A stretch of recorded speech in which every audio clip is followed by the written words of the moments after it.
Sorry ভাই, একটু দেরি হয়ে গেল।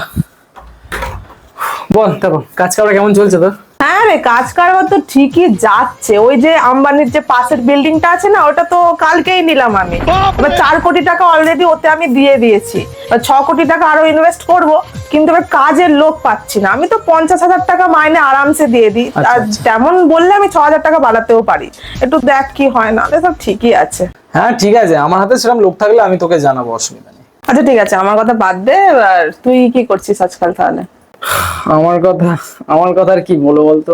এই যে রিসেন্ট আমাদের দেবদার ধূমকেতু রিলিজ হলো। এবার ও যে এত বিজ্ঞাপন, যে এত পোস্টার গুলো মেরেছে, ও টাকা দিতে হলো, কি করবো বল। এবার দেখ, দেব তোরা যে দেব করিস, তো দেব কি করে উঠলো বলতো? আমি ওকে হেল্প করেছিলাম তো। সো এইসব নিয়ে মোটামুটি একটু ব্যস্তই চলছে। One day later.